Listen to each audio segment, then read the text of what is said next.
Welcome. Devon's got the giggles as we start the show today. Hello, everybody, and welcome in. That was funny. What's going on, y'all? Welcome to the PHLY Sixers podcast. The day after Game 1, we're here live from the Xfinity Lounge, along with Kyle.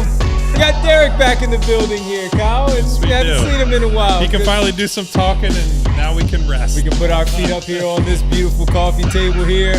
We got Bree, the president of basketball operations, and all of you checking in.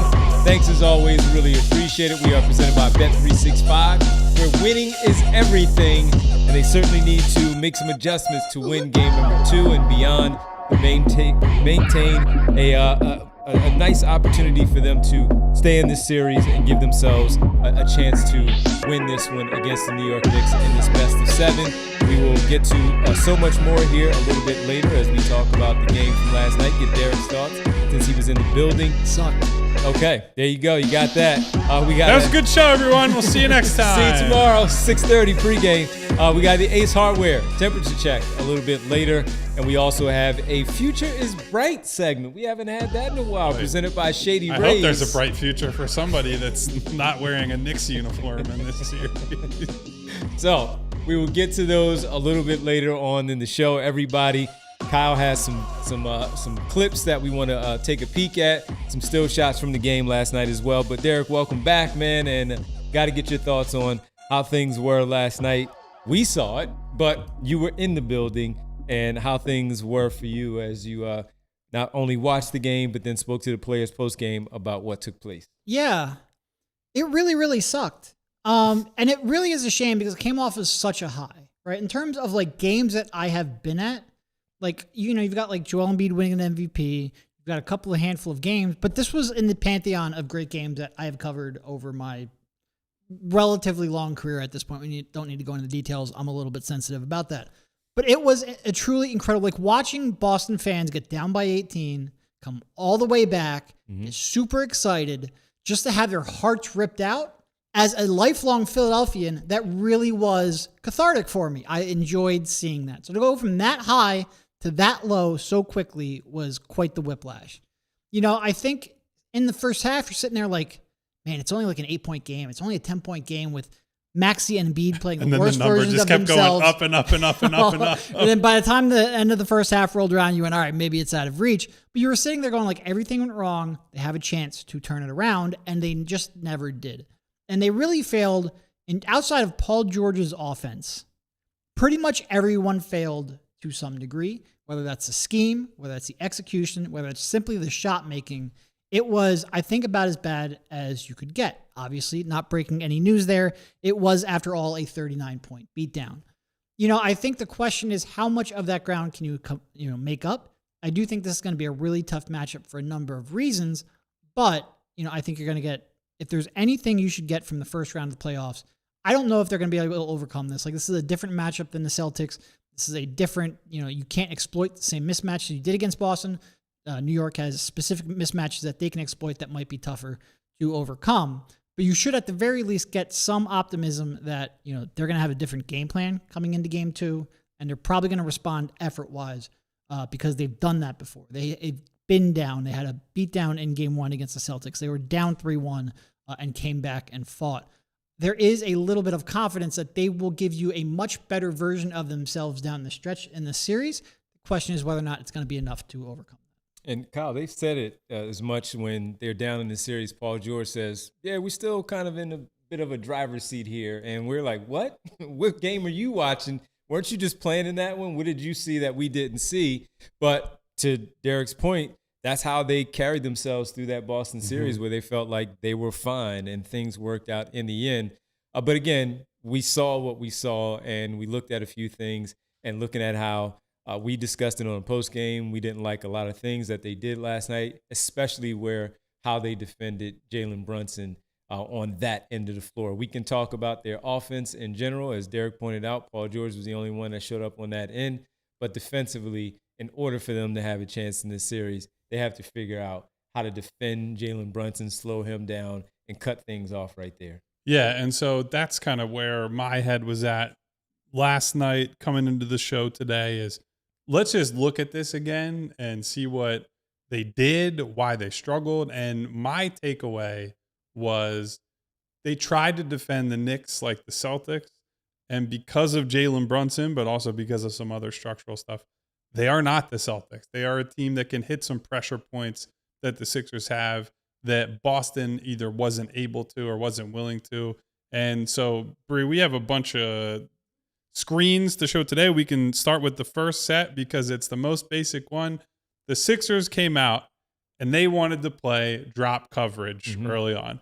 Look at where, and I want to focus on where the screen is being set for a minute, because I think a big theme of this game is that, especially when Mitchell Robinson was on the floor, they wanted to try to get him all the way out to the logo, give Jalen Brunson a long runway. And the Sixers are helping that by having Joel so far back. Joel is at the 3-point line, straddling that. And so when Brunson is able to get past this screen, there's a lot of real estate for him to chew up. Bree, we can go to the next one on this. And I think the other thing is with Joel, you can look at his feet there. He's on his heels. He's still sinking back, so he's not getting there for a contest. Because Kelly is fighting over the screen instead of going under and is in chase mode, Brunson is just stepping into a pull-up three. Now, this is one that he didn't make, but this is a shot that they were able to get pretty consistently throughout the game. And so one adjustment you could argue for making is if they set those screens that high, you could go under on those. Like, you generally don't want to go under on Jalen Brunson on ball screens, but if they're setting it out at half court, if Jalen Brunson's going to pull from 35 feet, 38 feet, that you do have to live with. You can't just say like, oh, we got to cover this guy anywhere in the gym. And so we can move on to the next one, Bree. This was an example of Joel playing up to the level and a play I thought they executed fairly well. This is a style that the Sixers want to avoid in general. Like, I don't think that they believe in his mobility, getting from out to the logo, back to the rim, all the different things that have to happen. I don't know that the conditioning is there. I don't know that he feels, whether it's knee, hip, anything else, well enough to do this consistently. But I thought that, Paul's where he's supposed to be. Joel stops Brunson. VJ ends up tagging Robinson. And Bree, on the next one that we go to, you see what the result of this is. Paul George gets a pretty good contest in here on Jalen Brunson. And everyone else is generally in position to make a play. Joel can deny the pass. Quentin is underneath to potentially help Joel if Brunson's able to thread a pass in there. VJ's in position to get out to Josh Hart and contest him. And on the shot that actually goes up, Paul George is right there. That's an example of good execution on a style they're probably going to have to play more because they just can't sit and drop for the whole game. Now, the next one with Quentin Grimes is completely botched because Grimes doesn't flip his hips. And what Brunson was able to do on this play was just reject the screen. He goes right down Main Street. And another thing on this play, instead of Hart being the one pass away guy on that strong side, it's OG Anunoby. So once Brunson beats that initial defense, Kelly isn't in position where he can help as much, because if he cheats middle and takes away middle from Brunson, OG Anunoby on an open catch and shoot three on the wing is not something the Sixers generally want to concede. So this starts with Grimes, right? Like, Joel was a big problem in the sense that they played a lot of drop and they're trying to protect him there. But this was more of a Grimes problem in the angle that he took. Now, the last sequence is something I don't think they're going to do a lot. Bree, if we move on to that one. They had Bona just switch and recover on Jalen Brunson. So they anticipate that the screen's coming high. VJ briefly switches onto Hakporti, and then you can't see him here quite yet, but Barlow is the guy who's down low.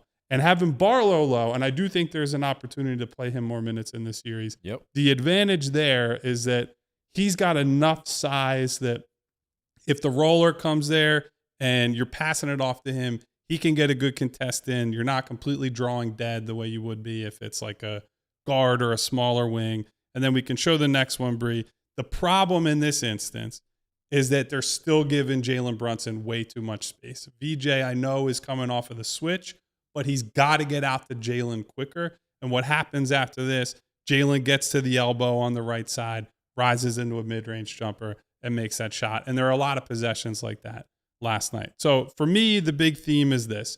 You have to close the gap between whoever the defender is and Jalen Brunson. It was way too easy for him to walk into a lot of possessions last night. You can't sit in as much drop coverage. And that will mean that you're going to ask Joel to do a lot defensively. He's going to have to move a lot. That's probably going to take away from some of his offensive energy. But that's a trade I'm willing to make because I think this has to be more of a Maxey, more of a VJ series. And so that's what I came away. That was my takeaway watching this game again this morning. And I think all of us can see it in real time, but it's really stark going back to the start of that game and saying, man, they just let Brunson get into his stuff early. And by the time you start to, try different coverages and get into him a little bit, by that time it's too late. Like if you get a hand in his face when he's already got 15 points and he's like 5 for 6 from the field, at that point it doesn't really matter. He's a great enough scorer that he's going to light the house on fire. So I have one question. There was one slide where you typed the words instead of wrote. It was just purely like, okay, it's a beautiful mind type stuff. You were very consistent on writing it, and I have to give you credit because your handwriting on the tablet is better than mine. But then one of them, I do have a little stylus, and that definitely helps. So yeah, there was no real decision making behind that. But yeah, so for me, the theme is drop is not going to work because Peyton Pritchard in the previous series, a big theme that we talked about was he's turning the corner against drop.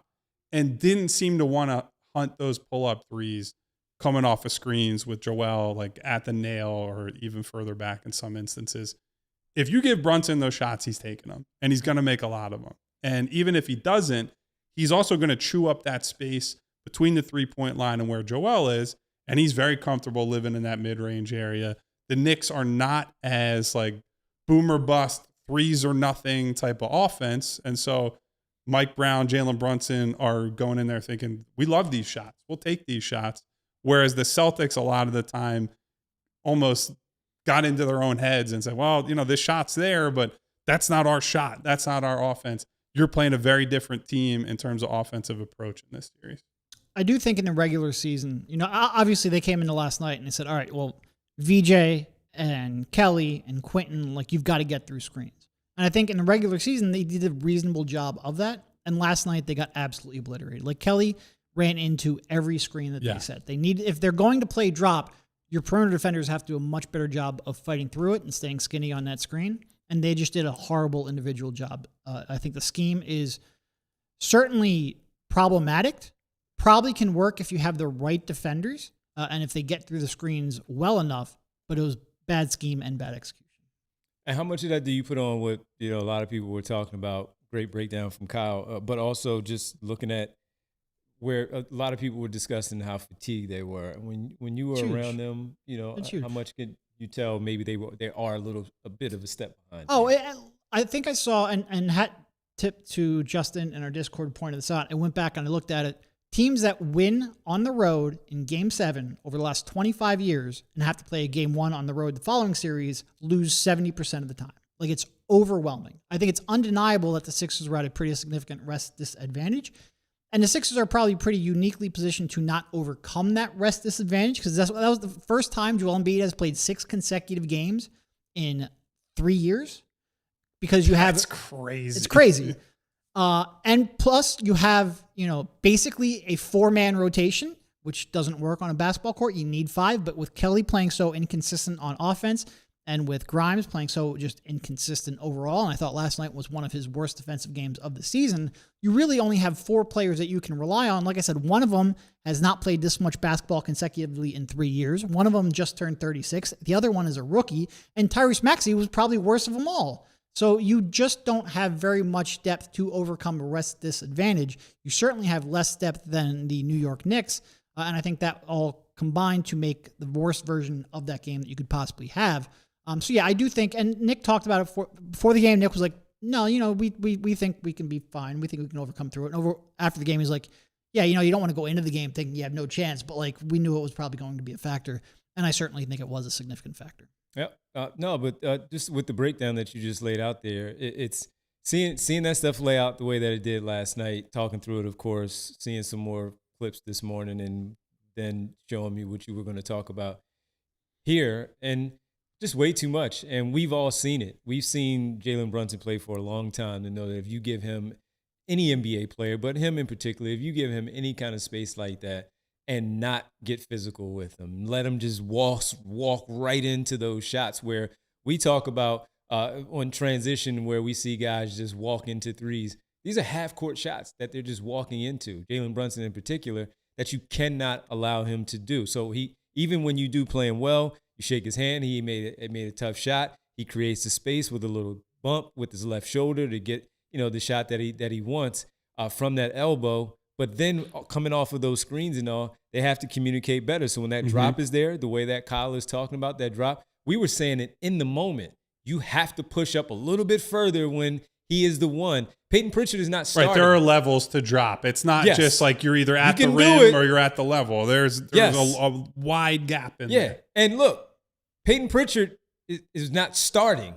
This is to start the game. And we were talking about you have to get off to a good start to the game. Peyton Pritchard was coming off the bench. The same applies to Jaylen Brown and Jason Tatum and even Derek White in that sense for the Boston Celtics. But when we use the example of a smaller guard and Peyton Pritchard is that similar to what Jalen Brunson is, this is a different level of player that is starting the game off where the offensive hub runs through him. And you can't give him all that space. And the communication has to be better. Sure, they may have been a little bit fatigued, but they have to push up on that and communicate so much better. Can't be turning around and just saying, oh, he's right there. Quentin, I thought you were getting him. No, you have to get out there and make a decision. Let's talk about it afterwards that we may have had some miscommunication, but one of us picked him up to not allow the shot to be so open, so easy. And once he knocked a few down, you already knew what it was going to be after that. And the thing about it, though, Kyle, when you were showing those, the score was still close. This is the first quarter where those things were happening. A bunch of those were early, and you're hanging around, hanging around. And you cannot have the mistakes that they were making to then allow it to just simply separate itself the way that it did with it being an 8-point game and then turning into an 18-point game where it really looked like going into that third quarter that they had no shot, especially after the way the third quarter started too. So we'll take our first pause here. When we come back, we'll get to much, much more. I mean, we got to talk about how Joel Embiid felt after being hit in his in the abdomen area. He's not super thrilled with your cousin right now. I mean, hey, it is what it is. I will let you talk about it. I'm not going to say anything. We already did talk about it last night. Yeah, it's the PHLY, and I said I'm done after that. It's the PHLY Sixers podcast on a Tuesday, the day after and the day before. Quick turnaround for the Sixers. We'll also update you on Nick Nurse because it's now public. We'll just mention, some people saw it already in the chat. We'll just mention it about Nick Nurse being away from the team today. We'll come right back here, presented by Bet365. Starting something new can be very challenging, and you can be a little afraid from time to time, a little terrifying, and that's when you're starting a new business and you're wondering how things are going to go. Well, to make it a little bit easier, this is where Shopify comes in, the e-commerce platform behind millions of businesses worldwide and about 10% of all e-commerce in the U.S., from major brands to people just launching their first idea. Shopify gives you everything you need to start and grow. You can build a beautiful online store with hundreds of ready-to-use templates, and Shopify's built-in AI tools can help with product descriptions, page headlines, and even improve product photos. You can run email and social campaigns as well, manage inventory, handle shipping and returns, plus track analytics all in one place. Shopify has your back 24/7 with customer service support. It's time to turn those what ifs into with Shopify today. Sign up for your $1 per month trial at shopify.com/allcity. Go to shopify.com/allcity, shopify.com/allcity. Spring is here, folks, and you know what that means. Pest season right around the corner. Maybe it's already started. You're starting to see maybe an ant here or there, a spider, some bees, other unwanted pests. They become so much more active this time of year. Now I'm trying to make your home theirs. It's the perfect time to protect your home against those pests, and that's with our good friends at Evans Pest Control, running a spring sales event for all new customers right now. Where Evans Pest Control, you can get 5% off general pest control services when you book your first treatment right now. Using the promo code SPRING5 when you schedule your service. The offer runs from right now through May 31st, so time is running out, and it applies to standard general pest control treatments designed to help you protect your home. Again, use Spring 5 when booking to receive 5% off your first service. So if you're looking for that reliable pest protection, right there with Evans Pest Control, use code SPRING5 to save 5% during the sales event. EvansPestMGMT.com. All right, welcome back to the PHLY Sixers podcast here on the Tuesday. Hit the like button, everybody. Like and subscribe to the show. Leave a comment. We appreciate everybody checking in. Always do. And we want to make sure that we give you the best product overall. Talking Sixers basketball. Happy to be discussing in May. We'll see what Game 2 brings us tomorrow. We're still talking through it. And before we get to talking about Joel Embiid and how he felt post-game since Derek was in the locker room, do want to tell you about the $32 sign up right now going up where you can take advantage of our playoff diehard sale still going on. $32 for 1 year and you get a free t-shirt.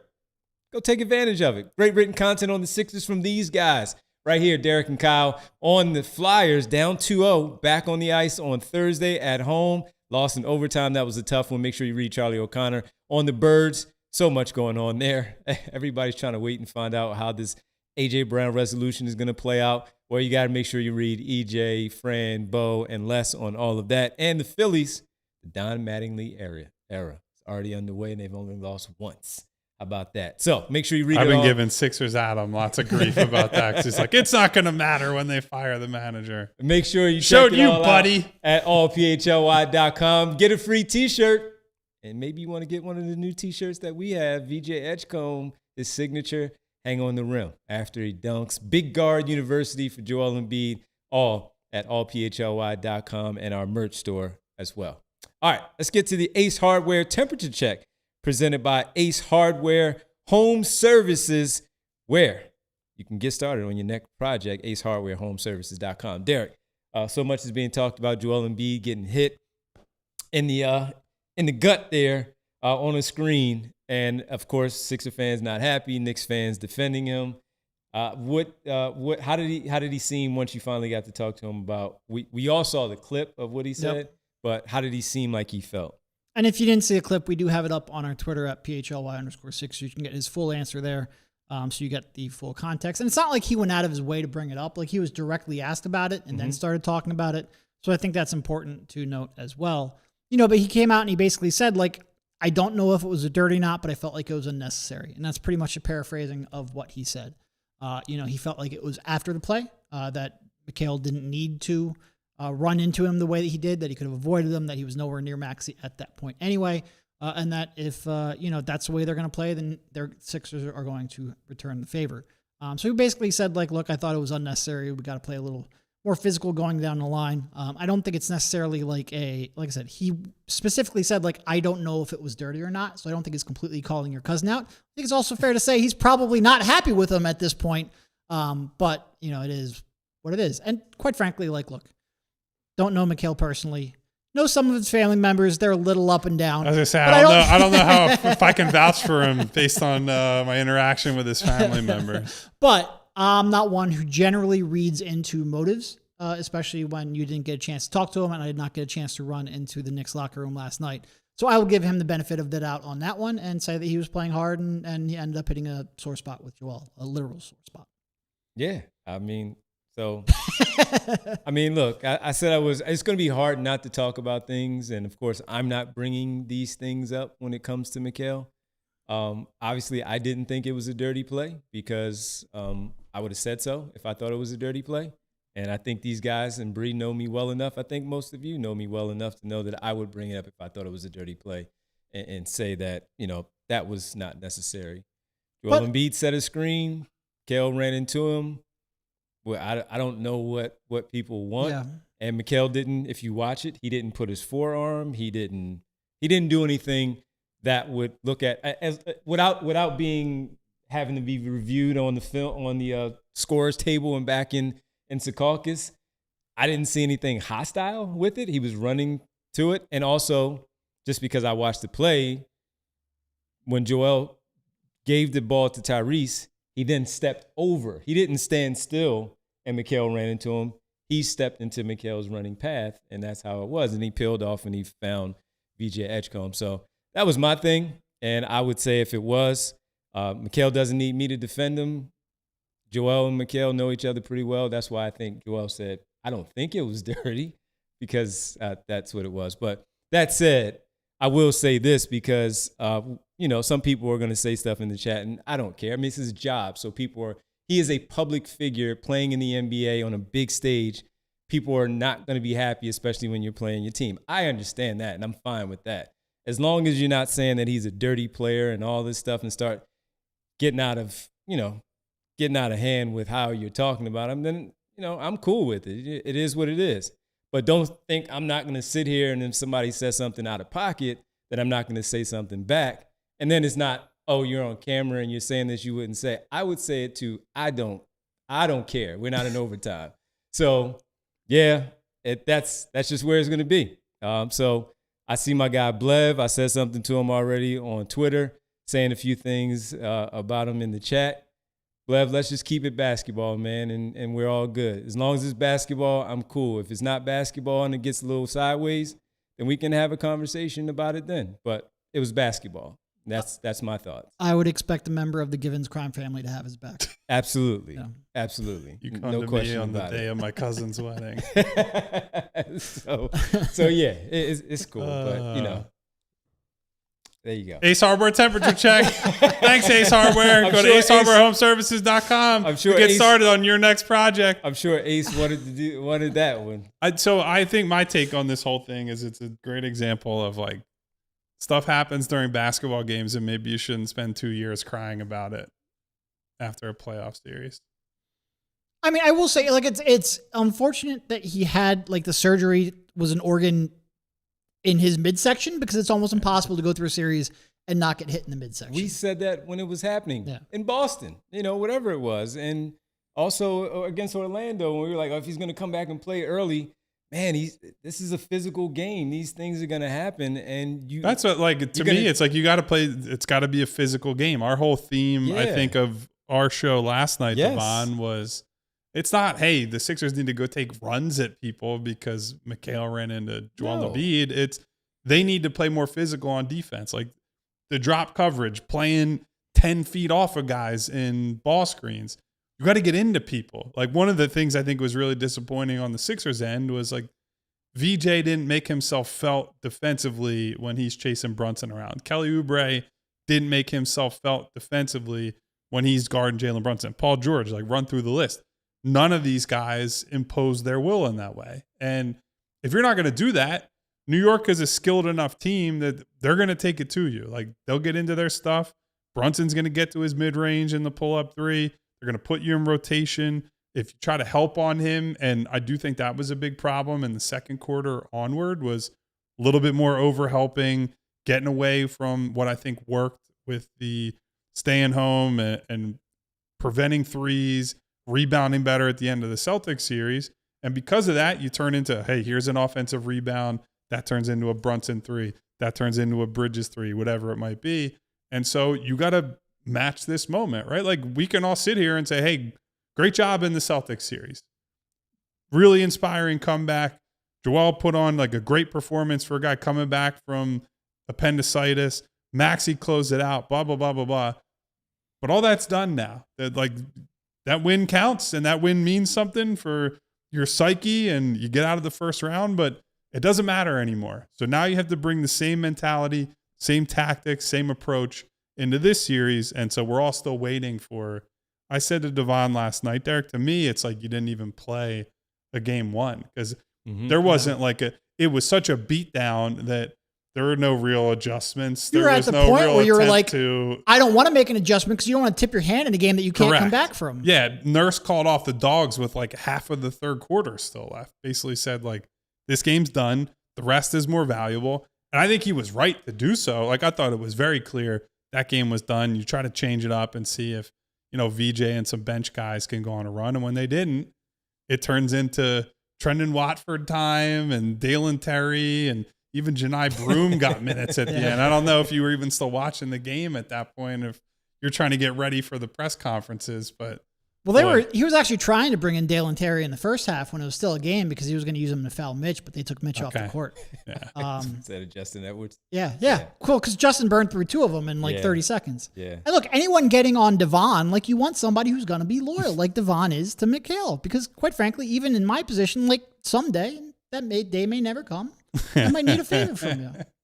I got you. You know I got you. You know I'm loyal as they come, man. So let's have at it. All right. We keep it going We're on. quoting Godfather for the entire series now. Please do. Godfather Givens. Hey. That should be our next shirt, Godfather Givens, with Devon and like a Godfather motif. I didn't go off, though. I just said, hey, just keep it basketball. Just keep it basketball. Yeah, right back at you, Blev. You know. How happy are you that the last time these 2 teams met was before he got there? Makes it so much easier to talk about. In the playoffs, yeah. I mean, because even the Brooklyn series, it was just, we knew Brooklyn wasn't going to win. Yeah. Just get one game, Kale go out there, average 30, and it's all good. You know, just do what you do, and it's all good. But now it's different. And yes, it is different that I have to watch these a little bit differently. But still, I'm a pro, and look, it is what it is. I root for him, and it'd be nice to cover an Eastern Conference Finals for the Sixers. All right, we come back, and we get into much, much more with this one, including Derek has not talked about the Bona minutes that we got to get his thoughts on those, of how things. I'm about to start booing on the show. Kyle had a nice one last night. We get Derek's thoughts on all of that as well. Plus, later on in the show, too, while we're still hanging out with you, while you're hanging out with us, we got to give you this afternoon, the Shady Rays future is bright. We got to figure out what that is. And I guess that'll mainly be game number 2, where it hasn't been done yet. So can't be any darker. Through it. Exactly. Wow. It's the PHLY Sixers podcast on a Tuesday, the day after, right here. Hang with us. Guys, next up, we want to tell you about Xfinity, specifically their 5-year price guarantee. Because what if you could have reliable and intelligent Wi-Fi? And what if you could keep it at the same price for 5 years? That's the Xfinity 5-year price guarantee. Imagine Wi-Fi that makes everything in your home work together, that finds and fixes problems before you even notice them, like super intelligent Wi-Fi with a 6th sense. And that lets you stream the game even when the whole family's online. All your devices working in perfect harmony for 5 whole years. And here's the best part. There's no annual contracts, there's no hidden fees, and you get Xfinity's best equipment included. Take it from me, a lock and change in 5 years. Championships are won, records are broken, dreams grow bigger. But your Wi-Fi, it should stay reliable, and the price, it should stay put. Lock in your price and unlock the possibilities with Xfinity. Learn more at Xfinity.com. Xfinity, imagine that. Select plans only, restrictions apply. All right, quick time out, everybody. This is worth hearing. Trumark Credit Union just rolled out their new Momentum checking, and it's built for everyday life. So no big balance requirements, no hoops that you have to jump through, no confusing tiers, just rewards for how you already bank. Use your debit card a lot? Well, you can get rewards on those everyday purchases. You'll also get ATM fee reimbursement plus access to high-yield savings options when you complete a few simple activities. And right now, there's a $250 bonus when you open a new Momentum checking account and meet the qualifications. More perks, less hustle. That's a win for you. Check it out at trumark.com or visit one of their 24 local branches. As you see them, I see them. You know where they are. $250 bonus with new Momentum checking and a $1,000 plus qualifying direct deposit in 90 days. Prior to checking, members not eligible. For full details, visit trumark.com/momentum, federally insured by the NCUA.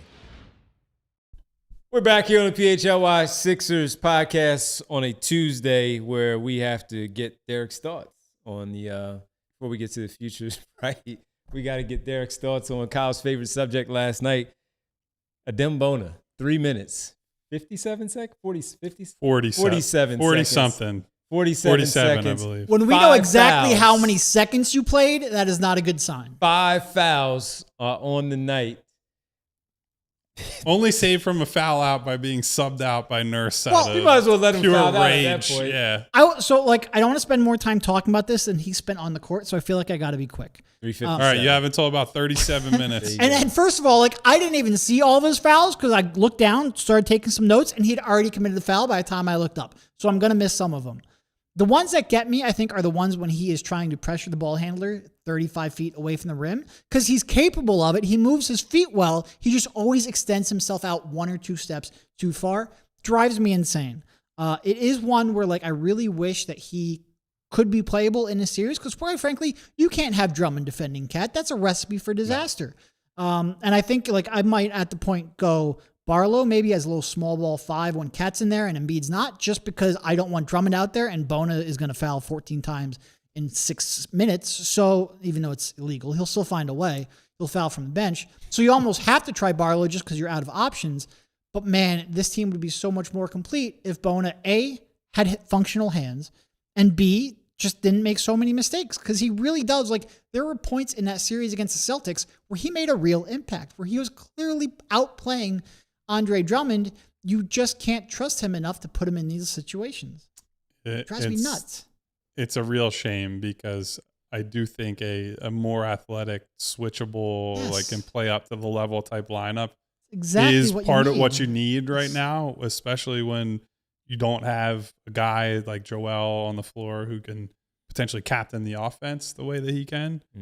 But they just don't have that guy. Like, Drummond is what he is. Drummond cannot play up to the level. And by the way, while we're talking about the defensive stuff with Drummond and Bona, while the coverages were a problem, there are also times yesterday where Karl Anthony Towns is standing in the trail spot and Joel is like 7 feet off him. Like, there are some just basic either attention to detail or effort issues in that game from Joel that he knows he has to be better. You all can see that he has to be better. Like, there are things that the Knicks are going to do to stress him and test him physically. And like, those are things that we're going to look at them. We did look at them earlier. That to me is separate from if Karl Anthony Towns is on the floor running a pick and pop and you are falling back to the paint. That is just you not paying attention. That's you after having played this guy over and over and over and over again over the years, just like for whatever reason, brain cramping in the middle of the game, or it's a fatigue issue, or like whatever it might be. It's not good. And it's not down to scheme. It's not down to how you're playing them or the team is being set up. That's Joel needing to be better. That's Andre needing to be better when he made that same mistake at times last night. And so those are the things that I'll get on Joel for more than like, hey, Jalen Brunson's turning the corner and drop and scoring. Like, that's a decision that they made as a coaching staff and a team. And it is in some ways to protect Joel. Like, they want to keep him toward the rim. They want him to help as a rebounder. But when you look at how he's playing up to the level and they can play good possessions on defense, I just don't buy that it's all like, oh, Joel can't move, because there were possessions that he's able to do it. So I think part of the challenge going into the next game is Joel has to step up to the plate as a defender in a way that he just simply didn't in game 1. And so that's going to require schematic changes. It's also just going to require him to be more dialed in. And if what that takes is you scale back on offense and it's more about Maxey, VJ, and Paul, that's what he needs to do. This is not about whether Joel can go out and score 30 points every game. It's whether Joel can be part of a team that beats the New York Knicks 4 times out of 7 games. On the other end, on the offensive side, as Kyle was bringing it up, just a few things that we highlighted last night. Showed one clip to Kyle here this afternoon when we got here to the office, and the turnovers that Maxey had, which he generally does not do, turn the ball over like that, the way that he did last night. And he had a few of them that were live ball plays that were able to turn them the other way. Now, one of them in particular did not result in a make. It was a Jalen Brunson missed shot. The score, though, already was 51-39. And we talked about how the offense was being started at the half-court line. It was just too far out, and how that needs to be corrected. And one of the plays that I showed Kyle was as soon as he crosses half court, Mikal was already on him, and then Jalen Brunson leaves VJ Edgecombe to trap him immediately right there inside the three-point line. He has to leave inside the half-court line. He has to leave his feet, try to throw the ball in the middle of the floor where Quentin Grimes, I'm sorry, it wasn't VJ Edgecombe, it was Quentin Grimes. And maybe the best play would have been a bounce pass to Joel, who was right near him, and then Embiid hits Grimes in the middle of the floor if there's enough time to let that play out. But Josh Hart plays free safety. cheats off of the man in the corner, which was Paul George at that time, and intercepts that pass. They go the other way, missed shot. But again, this is where the offense was starting a lot of time for the Sixers, and you cannot win basketball games against a good defensive team like this if you're going to be starting that far out. Derek, I don't know if you saw a lot of that yourself, but that's where turnovers number one, and just being that far out, trying to initiate things in a half court. Yeah, and part of that's just that the Knicks did a really good job of pressuring the moment they crossed half court. Push up, man. And the Sixers had such tired legs. And a lot of times when you're tired, it's not just your legs, it's your decision making. And it seemed like a lot of the Sixers' decisions, even when they had an advantage, were a second late. And their movements were a step slow. And their passes just weren't accurate. And when you have a team that is as mobile and can recover as quickly as the Knicks can, it's a recipe for disaster. I'm really curious to see how they attack this differently. I know you guys hammered this point on the show last night, but look, I understand the urge to get Towns in foul trouble, get him off the court, get that shooting that's so hard to defend that causes Embiid troubles out of the game. I get it. I just wonder if it came at the expense of everything else you're trying to do on offense, and specifically if you're trying to exploit Brunson. We started the show, how do you slow down Jalen Brunson? I think a big part of that is make him move, make him work, make him fight through screens on the other end. You got to at least try. And they pretty much opted out of that in the first half. Yep. The other play, Kyle, that we talked about on the offensive end there was when Maxey, another turnover. Maxey, they got the ball, pushing the pace. I think it was Clarkson who tripped a little bit and Maxey stumbled a bit, but Maxey saw a lane to go, and as it was happening, he gets into the middle of the floor. Now he's out of control. The body is turned, and he tries to throw across his body to Oubre. Yep. And that one goes out of bounds where the trail man was Embiid, whether you want him to shoot a three or not. You just want to slow things down after you made a good defensive play. And whether that is the fatigue of the mental part of it too, that goes into it. But we just saw a lot of where Tyrese Maxey's decision-making was a little bit different than what we're accustomed to, especially in spots where things get a little bit heated. And he didn't play like himself in those moments. No, Maxey had 4 turnovers in the first game after he averaged a single turnover per game over 7 games against Boston. And so that says a lot. That's not a guy, and take the Boston series out of it. Tyrese Maxey's not a player who turns the ball over almost at all. It doesn't matter who the team is. Doesn't matter if it's the playoffs or the regular season, home or away. He takes care of the basketball. And so he did some uncharacteristic stuff yesterday where I think it was very clear they could feel they were chasing the game from the first quarter onward. Like a lot of pressing and a lot of trying to hey, this is like a 6-point possession here instead of you have to take it one play at a time. And he has talked about that as recently as a week or two ago, that in the playoffs, the biggest thing is every possession matters. Value the basketball, value the possession. And so that sometimes means okay, we look for that initial transition opportunity. You try to push the pace so that a team can't get back and get set and use their advantages in the half court. But if it's not there, you can't just sledgehammer through people and throw crazy passes and try to skip steps. You have to play the best possession that you can, move the ball around, find the best shot. And sometimes the best shot is it's going to be an okay shot. It's going to be a pull-up mid-range. It's going to be you get by the initial wave of defense, and OG Anunoby might be the weak side help coming in at the rim, and you got to score around him. These are not easy things. You're playing a good team.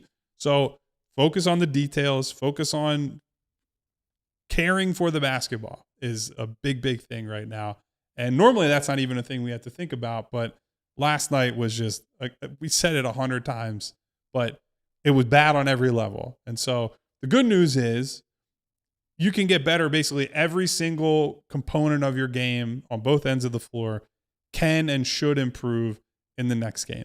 The downside, or the pessimist case, is in the Celtics series, you had the awful game 1 and Joel's not there. Joel returns in the middle of the series, and you at least had in your back pocket, okay, we have this guy coming in as reinforcements. There are no reinforcements here. Maybe guys get less fatigued because they didn't play as much last night. You get the day off and you go at it again on Wednesday. And maybe the gap between their prep shrinks because the Knicks had those extra days off, and now it's just every other until a potential game 7 if it gets even close to that. But you got to do the basic stuff before we worry about all the granular details. All right, let's take our final break. When we come back, we'll get to the great little segment that we like to have here. The future is bright for someone, somebody, some team, maybe. We'll talk about all that when we get back. Don't go anywhere. It's the PHLY Sixers podcast presented by Bet365. The Excite Center is my place at Parks Casino. One of the many things that I love about my casino of choice is all the great things that they have there, from the entertainment, the food, the sports bar and overall, and the sports book in general. But the Excite Center has been fantastic for my time being there. It's very close to where you are, right here in Pennsylvania. #1 casino located in Ben Salem. All you have to do is take the Street Road exit off of I-95 and boom, off the turnpike. You're right there at Parks Casino. The Excite Center is the state-of-the-art entertainment venue located inside Parks Casino. They're one of the best places to see the country's best comedians, music headliners. I've told you before, I've seen Deion Cole, some other shows there. It's been great. You can also pregame at Parks Casino. All you have to do is visit parkscasino.com, get your tickets, pregame at the Amazing Beer Garden, maybe play some slots, do some other things there, and you'll have a blast. Parks Casino, this is how you win. Must be 21 and over. Gambling problem? Call 1-800-GAMBLER. All right, folks, we have both of our local teams in the postseason, and you know what? That shouldn't stop you from making sure it should make you feel good when it comes to Bet365 and what you can do there. People at Bet365, where we know winning is everything, and right now there's a lot of winning going on, and we hope there's more new customers. You can jump in right now at Bet365 and get $200 in bonus bets. That's thanks to their Bet 10 and Get 200 promo. All you have to do is sign up, make a $10 bet, and they'll throw in $200 in bonus bets, win or lose. It's a lot more fun when you can simply spend their money, not just yours. Download the app. Use code PHLY365, Bet365, where winning is everything. Gambling problem? Call 1-800-GAMBLER. Must be 21 plus. Physically located in Pennsylvania. Terms and conditions apply. And don't forget, everybody is in-app only. Welcome back to the PHLY Sixers podcast. Final segment for us here. And it's time to get to Future is Bright, presented by Shady Rays. Make sure you visit shadyrays.com for starting to, it's warm outside today. You need your shades. We're in the springtime right now. You need those shades. Make sure you're hitting those travels and all. You got your shades with you. Future is Bright, Kyle, for Game 2. I sure hope so, because if we get another one like Game 1, we're going to start talking about vacation plans and NBA draft and all that stuff. And obviously we enjoy talking about the draft, but we were hoping we would cover an interesting series. Yeah. If you want the future to be bright, how much do you think, if at all, Nick Nurse should expand this rotation? Like, how many guys that were not regular guys in the first series should be back potentially in the mix against this team? Definitely Dominic Barlow. And I think he's an obvious one. Yeah, definitely Dominic Barlow. Beyond that, I would still give Justin Edwards a little bit of a look. I think he came into the game just simply to foul Mitchell Robinson. They could still use his outside shooting when the ball snaps around the perimeter. If he can do something there defensively, can he stay in front of someone, maybe make a play or two in the 5 minutes that he's out there, not just to be someone to go send Mitchell Robinson to the free throw line. So I would still go there. I really don't see, when we talk about Dalen Terry or even Jabari Walker, as much as we've talked about him a lot, if he came off the bench, I wouldn't be upset with it if I saw him running to the scorer's table. But right now, I don't know that this is a series right now where I'm extending it that far down into the rotation. So I would say Dominic Barlow definitely, and that's aside from Justin Edwards and Barlow, that's as far as I would go.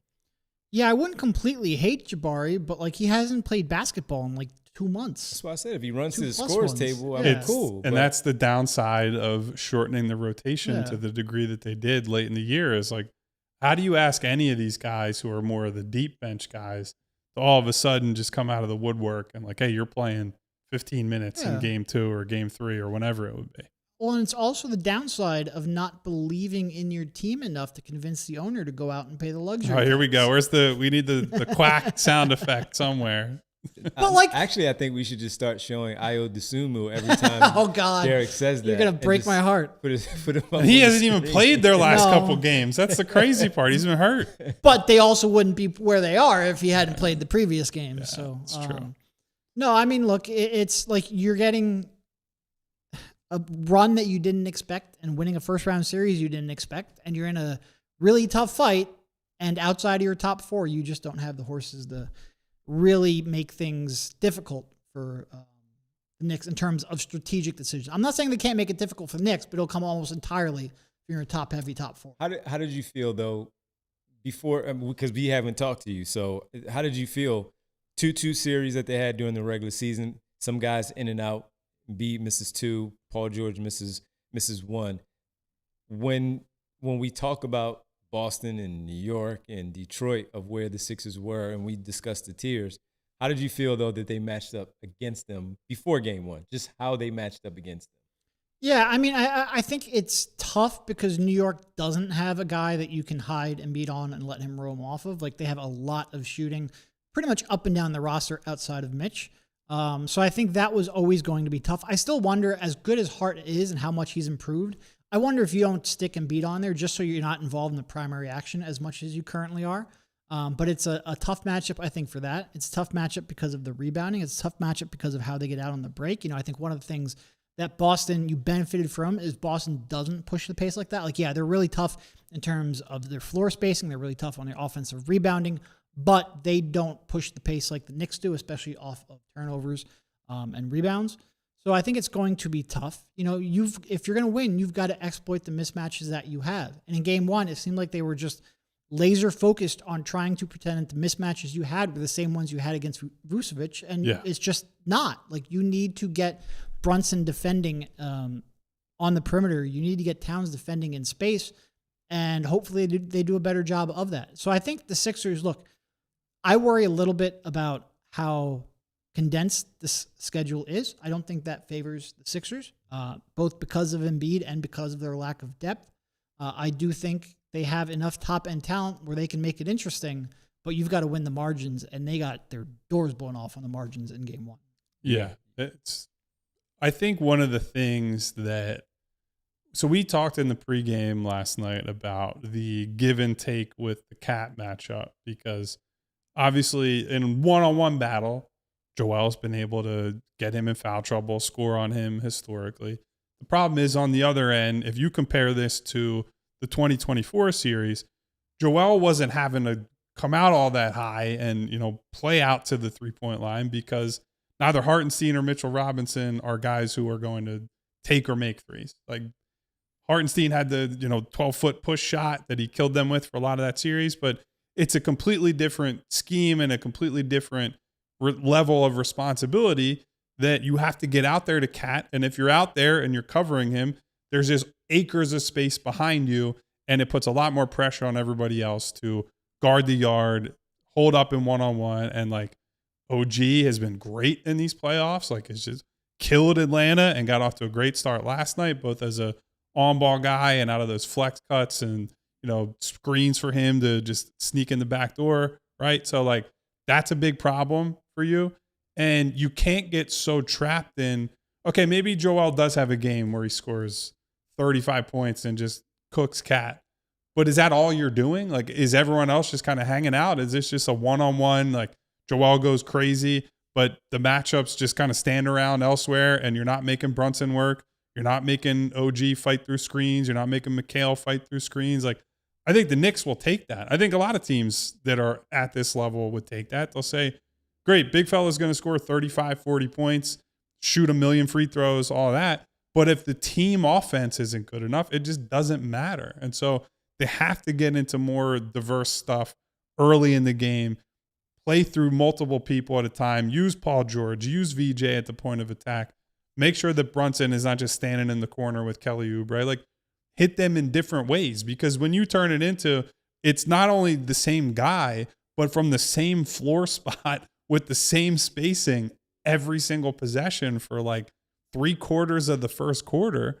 of course the Knicks are going to settle in. Of course they're going to crowd you and make the middle of the floor feel congested because they can get into a groove and say, like, we know what you're going to hit us with, and we're not that bothered by it. So that, to me, that's where it starts, is they just have to get into a better blend of stuff early in the game and hope that you can do better than just like, hey, Joel got guys in foul trouble. Like, that's your only quote-unquote victory from that game, and it's not a victory at all because he was really poor from the field while he was getting to the free throw line. Well, that's also part of it too. Like, it would be one thing if, like, after the first quarter, or midway through second quarter, you were down 8, Cat was in foul trouble, Mitch was in foul trouble, but to do that and have Joel shooting like 1 for 7, like, I'm sure at some point they were probably going to pivot their offensive strategy. Tyrese was going to be more involved. They were going to try to do more with their perimeter creators. We saw them do a little more with VJ in the second half. By that point, it was a 25-point game and it didn't matter. So maybe if Joe just makes a couple more mid-range jumpers, a couple more shots at the rim, Kelly's not a bozo on his drives to the rim, maybe they have a chance to then flip their game plan and attack in different ways. We just never got to see it because the game was over by halftime. Yep. If Kelly Oubre has Jalen Brunson on him, and you don't want Kelly Oubre to be the one, it doesn't matter. If he's the one that's defending him, Kelly Oubre can score on Jalen Brunson if they swing the ball to him and allow him to. You don't have to set screens for him. You just let him, if the opportunity presents itself, let him put the ball on the floor, back him down a little bit, and get right to the middle of the paint like he does against other much better defenders, and try that jump hook right there in front of the rim. Maybe get one or two too small per game. And maybe that will then force them to send some help. I mean, look, they might say, we'll let Kelly Oubre beat us on twos by scoring on Jalen Brunson, but at least you're taking advantage I'm sure they would, but making it work. You're making him expend some energy. They didn't do almost any of that last And even night. that, like, you just played a team in Boston who, like, their entire offensive philosophy is keep on hunting switches until you get the matchup that you want and then attack.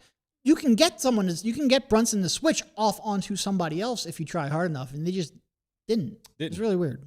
Kyle, real fast, you didn't say who you would maybe extend if you would, the deep. I mean, I think Barlow needs to play more. The problem is that Bona has just been so bad and was so bad yesterday that, like, can't really make the argument there. Like, maybe you could try him in a double big lineup, but I don't really think that changes the problems that you had covering those 1-5 actions with Brunson and Towns, or Brunson and Robinson, whoever it might be. And so, like, I think it's got to be Barlow.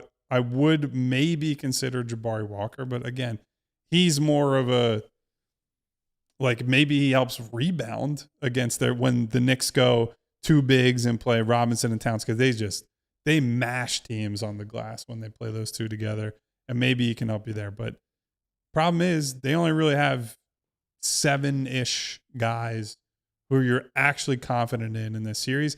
And one of those 7 is Quentin Grimes. And we didn't talk about him today. He may have had the single worst game of any player on the floor yesterday. Like, just horrific on both ends of the floor. Over dribbling, over pursuit on defense. Like, just completely terrible. And it is what it is.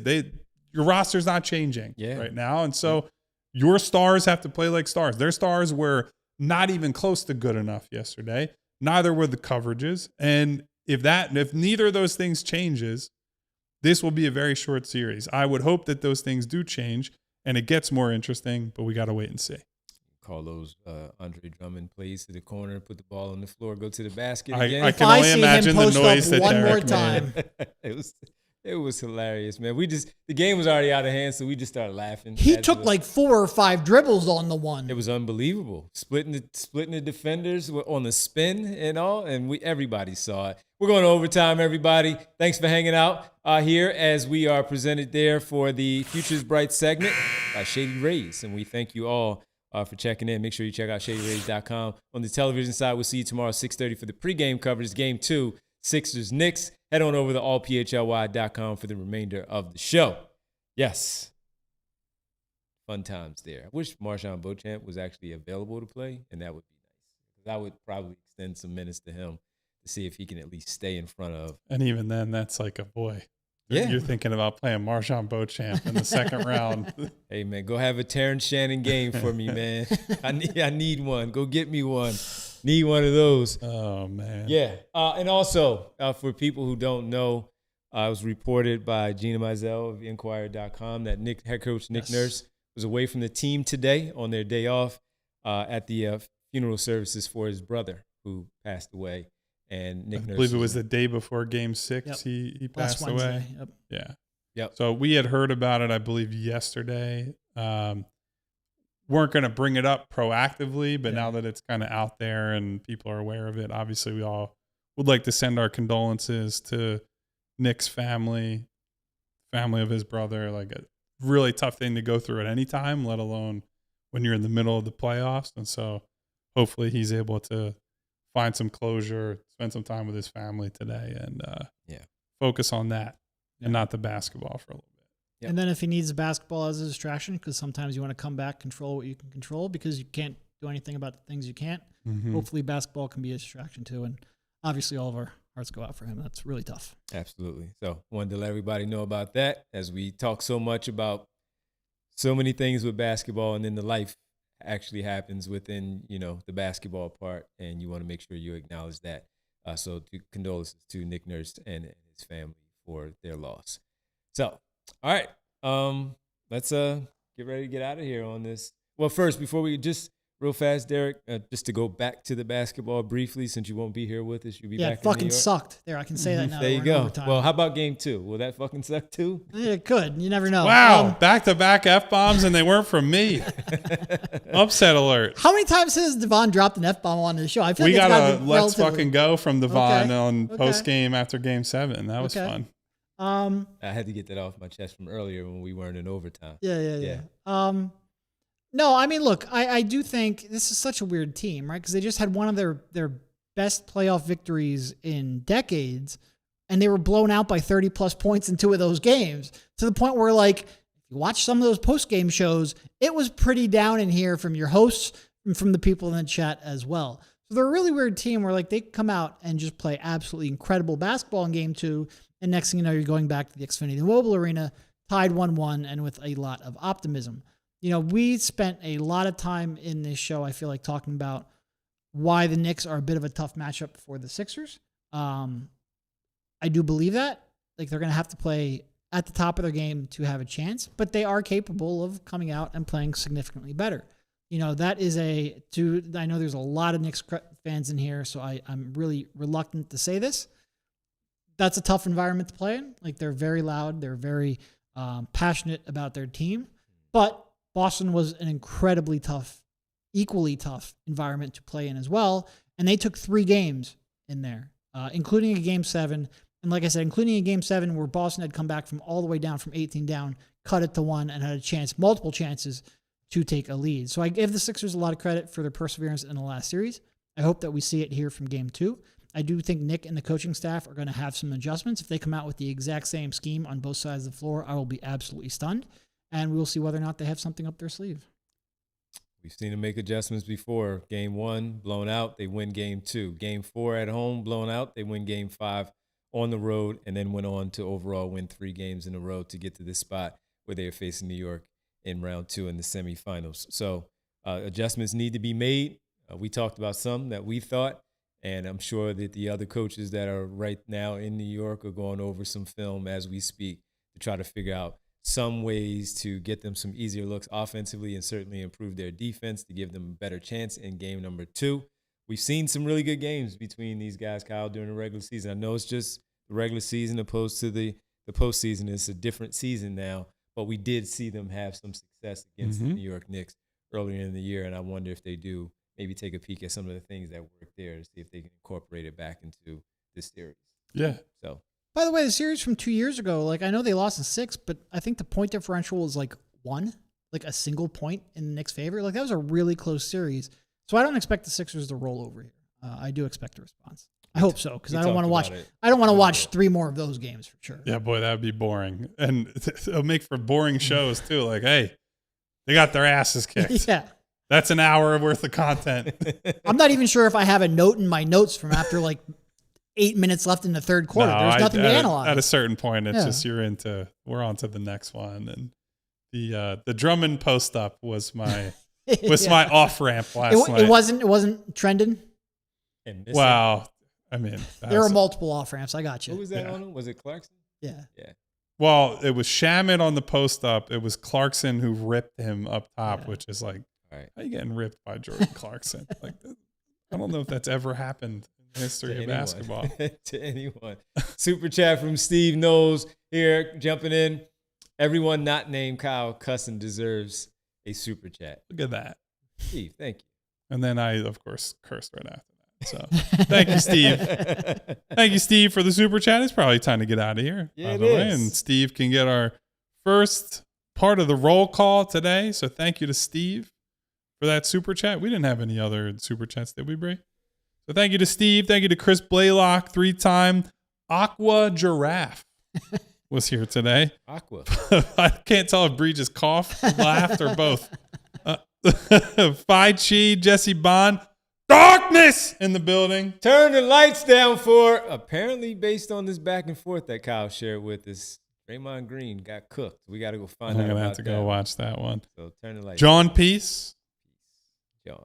Peace and love. Shout out to Rick Morse, Sean Smith, Dave Dewar, Fresh Prince 267, Jorge, What up, AA Prince? Ron, Jay the Jungle, Jorge. Head for Jess, Nona, Jazz. Hello to Nona. Hello to all the ladies. Hello to Ishmael, Mr. James. I ain't black, I'm OJ. Okay. Hello to Brian Knight. B Knight. Hello to Kyle Wright, T. Burrell, Remo K, Provolone. This is very funny. Remo. I wrote Provolone Jaw, which would be a really funny, a sculpture made of provolone cheese with a provolone jaw. Hello to Provolone John. Hello to Mello. Hello to SB Cole, Yams, Eugene Ross, D Flyers, What up, Gene? SD Bruv, Mom's Grandchildren, Citizen X. Hello to all of our wonderful people. And all the not so wonderful people hanging out with us today. We appreciate all your company as long as you're not being problematic in the chat. Yeah, which there are a couple of you, which that's why you don't get shout outs in the roll call. Thank you all for being here. On the way out, if you could hit the thumbs up button, it's not just a thank you to super producer Bree. It helps out the whole company, the whole channel, not just the Sixers crew, everybody here at PHLY making this whole thing go. And we appreciate that quite a bit. It makes a big difference. Also hit the subscribe button, hit the bell icon so you can get notifications each and every time that this show goes live. We will be back pregame, postgame, Sixers, Knicks, Game 2. Derek will be at the arena, reporting live from the scene at MSG. Devon and I will be with you. Bree will be with you. We'll be previewing Game 2. We'll be post-game in Game 2. We'll see you here tomorrow, Wednesday night. Until then, stay safe. Take care of one another. Goodbye, everybody. 6:30. We all silly like the mayor.